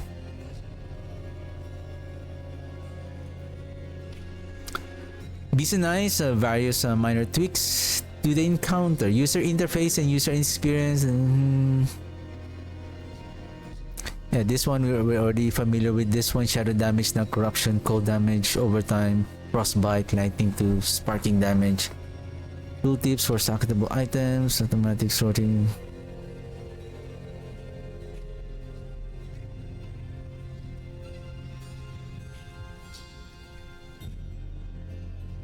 Crafting recipes that do not cost gold will no longer display a cost which was always 0. Miscellaneous experience received from monster kills until level 25 has been removed. Has been reduced. Player power has grown considerably with the reintroduction of seasonal power systems.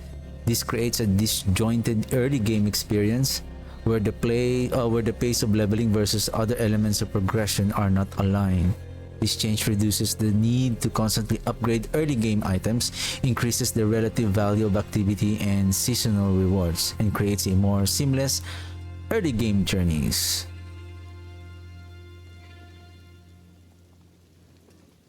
Players in a party can now quickly teleport to other members through the social menu. Cosmetic items can now be consumed and unlocked while playing any class. Conduit shrines will no longer appear. We have heard feedback on the conduit shrines. We are disabling them until further notice while reworking them. I agree what they said on the dev stream, on the dev update stream, that when you are on the conduit, it's like that is your power right away, and you no longer cast your skill. It's like, would it be better like the conduit power is still there while you're still doing your skill, rather than you're just heavily investing on the conduit power?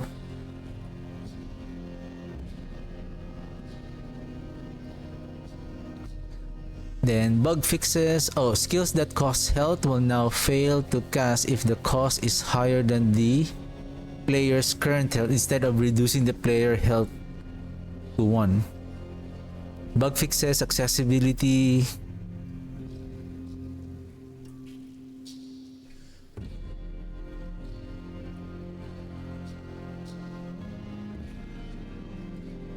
Gameplay, Barbarian. We're not doing Barbarian. Necromancer, fix an issue where casting Bone Spear with Indira's memory equipped always drained life instead of only when a corpse is present and when an additional Bone Spear spawn.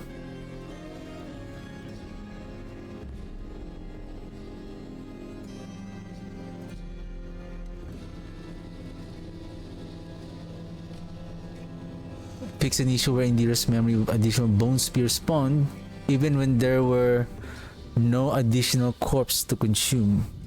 Oh really? Fix a bug where a maker would trigger on itself when casting Soul Rift and using certain lucky hit effects. Fix an issue where Bone Prison was weaker than intended. Fix an issue where Bone Storm lucky hit chance was slightly less than the intended 40%. Fix an issue where Dead Racer Paragon Glyph was not properly applying to all minion damage Paragon nodes. So what I have experienced on playing the mages is this. Does it mean that during this season we're not getting that bonus damage? Or it's just the players, the stats of that the value of those summoning damage that supposedly the Dead Racer should be increasing, because it says it was not properly applying to all minion damage Paragon nodes. I don't know if just only the what you call that, the tooltip, the text, or is it not really applying at all. Indira's memory will no longer trigger. Indira's memory will no longer trigger if the player's health is 10% or lower. Okay.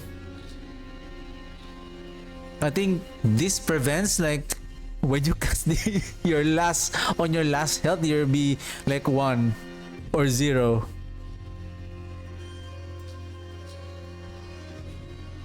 Fix an issue where fewer than intended, the bone spear would pierce enemies with Indira's memory equipped.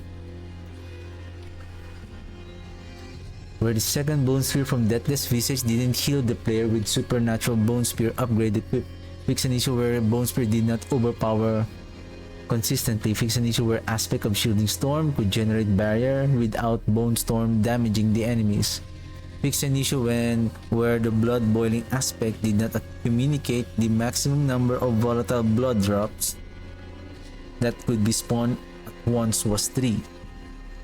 Fix an issue where hued flesh passive would not trigger on some enemies. Thus the some enemies refers to especially on the boss, like on this season, I am not generating any corpse during the boss fight. I'm not proccing the hued flesh. There's 0.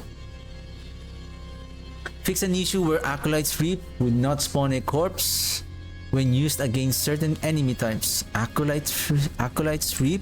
Is that the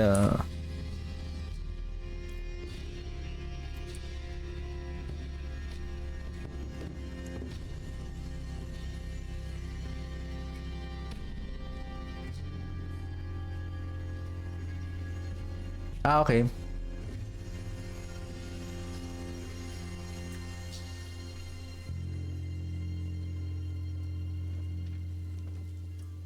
Because I don't know if this is also the same thing with refers to like the bosses, like it doesn't generate the corpse.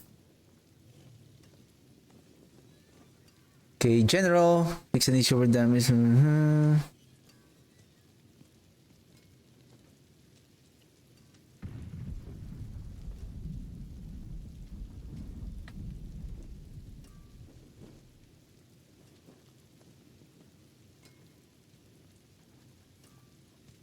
Fix an issue where Echo of Lilith could become invincible during the first phase of the encounter.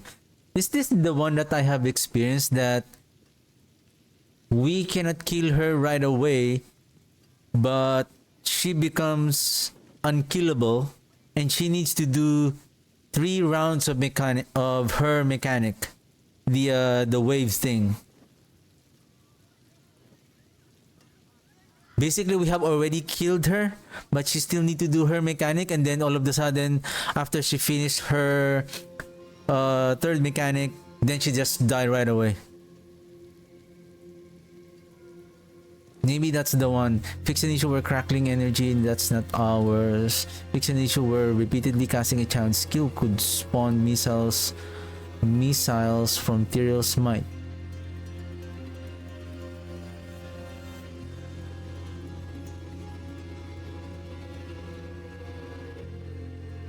Oh, fix an issue where Andariel and Lilith would perform all 4 of their phases at 1 HP instead of at their proper life thresholds.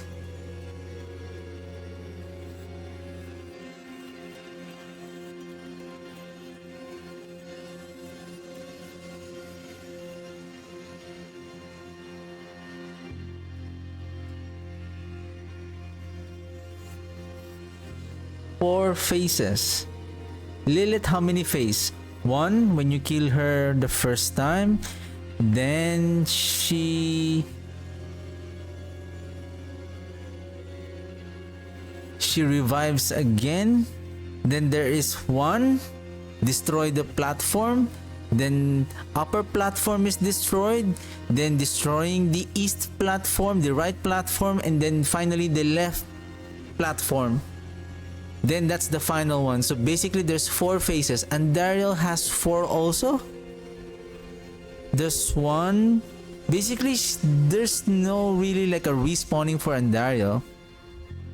It's just usually at maximum I have seen is like 2. Rarely I have seen her 3. I have never seen her 4. Usually when you try to kill her without doing the first phase, without doing the next phase, which is summoning those what is it called, the effigies. Is it the effigy of the agony? Are those the effigy of agony? The effigy of agony? Anyway, we'll see it on next season if you know, if Adair is still unkillable on the first phase. Party Finder, fix an issue where Vessel of Hatred exclusive bosses could be set as a Party Finder activity for players who did not own Vessel of Hatred. Fix an issue where Party Finder listings could not be created from the map for strongholds. User interface, user experience. Fix an issue where damage bonuses from golems, skeleton mages, and skeleton warriors were not displayed in the character stats panel. It's about time. Fix an issue where aspect of a shielding storm did not display the decimal value on amulets. Okay. All classes, fix an issue where the aspect of Metamorphosis Codex power description did not include how the aspect effects evade.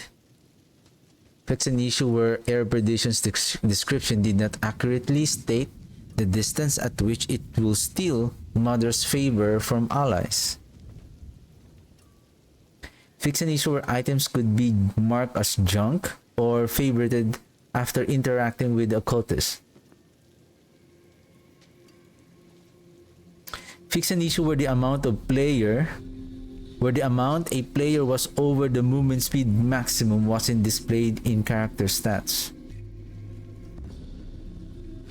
Fix an issue where the UI header to denote difficulty and hardcore status was not displayed while in the pit.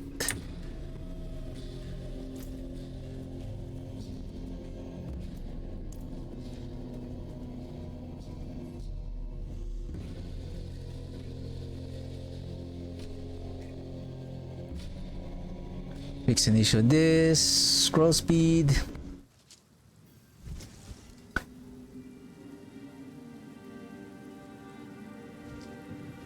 Fix an issue where notifications for a spawning world boss could display when no world boss was happening. I think this is the one that you will see like every time when you go to a town, if a world boss was recently spawned after it was killed, if I'm not mistaken, it will still appear that notification like world boss spawn on this area. But I think I noticed that notification when the world boss is already killed. Like it still show a notification? Or does it still show a notification before the world boss is being spawned, or even between the world boss has been killed and before it is going to be summoned? Miscellaneous, fix an issue where the master tactician achievement did not reward appropriate title. Fix an issue with the Mirage quest. Fix an issue where the reanimation and insane assault challenges for the Necromancer did not progress from enemies killed by minions. Various stability, performance, UI visual, and audio improvements. Well, it seems like I have tackled everything, and well, that's it.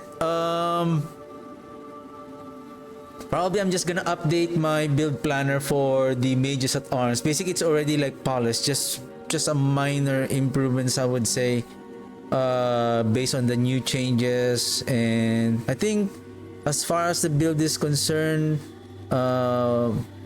give me a second. Blood begets blood. Right now, the Flesh Eater node. So basically, that's it for. By the way, that's it for the 2.2 patch notes. So excited and happy for the excited to play on the next season on Tuesday. So for the Army of the Dead, not for the Army of the Dead. Let's save this one for the season 8. I'm gonna polish this one also for the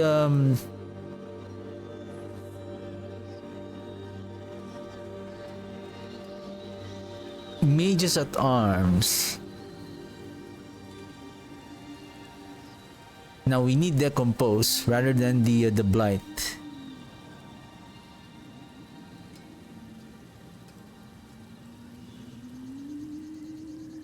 And then probably here now we need diamonds. Probably one skull here, not sure yet. But there's a high chance if we're going to use probably for the end game, that's the setup. And then for the mythic, then we need probably one armor.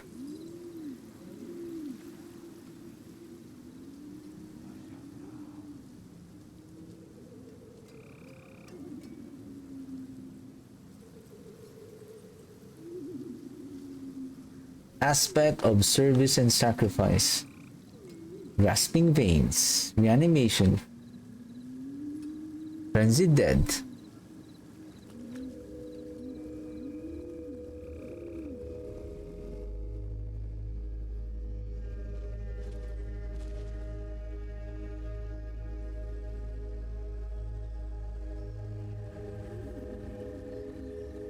This is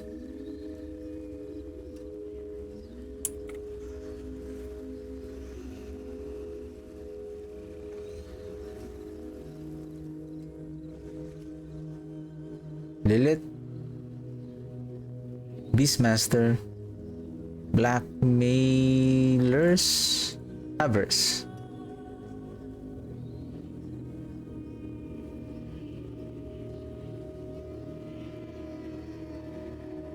I'm still thinking whether I would go with Barrier or that, what's that name again?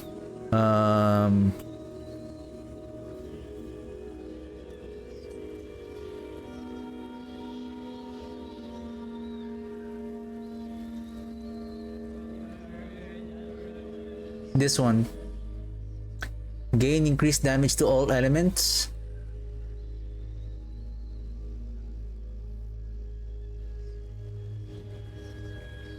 Which is physical.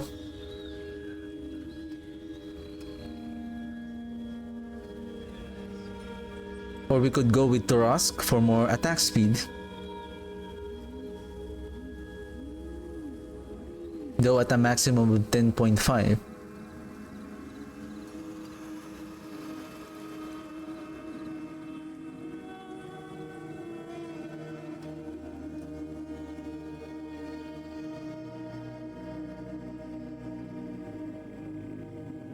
Increase damage, enemies take 10.5 more damage from your damage overtime effects. Alex. Movement speed.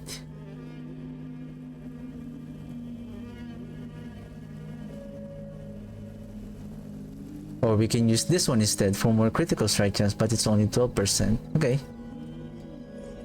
Mythic. Aspect of service, grandfather cult, grasping veins, frenzied dead.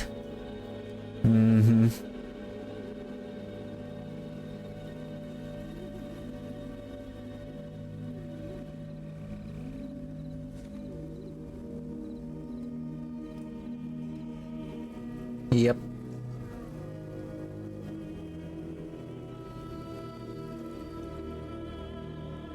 Hellbent Commander. Yep. This one.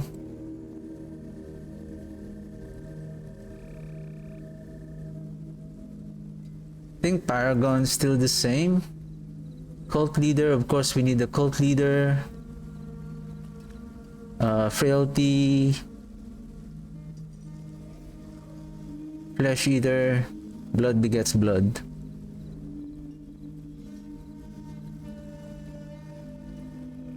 Consuming 5 corpses. Corpses consumed during the bonus duration will refresh this bonus. Great. Finally. The buff is now more consistent throughout the gameplay. Alright. Yeah, probably I'm just gonna make an update for the Bloodlands and probably the Bone Spear off stream, and then, well, that's it for our PTR Again, excited for the upcoming season 8 on Tuesday.